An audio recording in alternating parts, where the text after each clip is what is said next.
Hey Paris, how you doing? Thanks so much for kicking things off.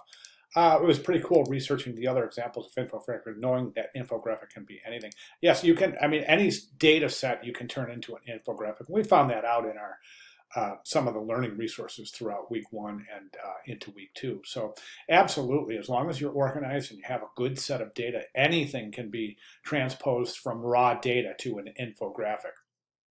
I thought that was a good observation. Let's go ahead and jump over to your examples. I think this is the most effective of your examples. I think there's several things here that I would pick apart in terms of general design.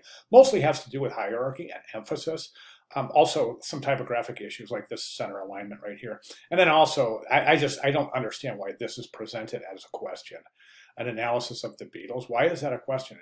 This should be a statement, right? But the reason I think this is the most effective of the three is because it tells a story, right? Now, what I want you to do is I want you to take a look at this one. Now, one of the primary functions of any effective infographic is that it tells a story.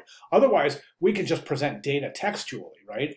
And the story, the aspect of narrative helps the viewer retain the information. And as we know, retention rates increase exponentially when data is presented with graphics, ergo the success of infographics.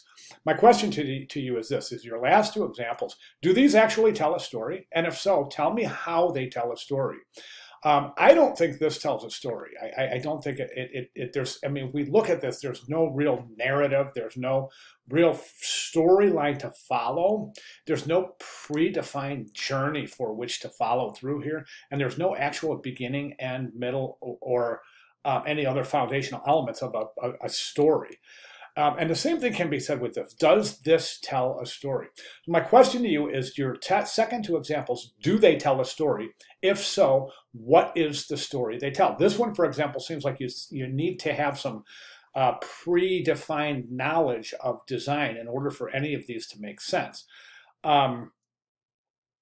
For example, X factor. I mean, what does that mean, and how is that giving me as a viewer any information whatsoever? Same thing with warmth. I mean, what is warmth telling me about design? It's got a W with some flames on it, but how is that telling a story? Okay, so my question to you is twofold.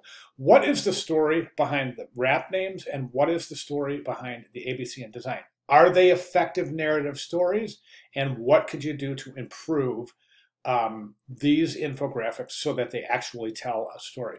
Okay, go ahead and just respond and just address those questions if you wouldn't mind. All right, great job. Thanks, Paris, and thanks so much for kicking things off.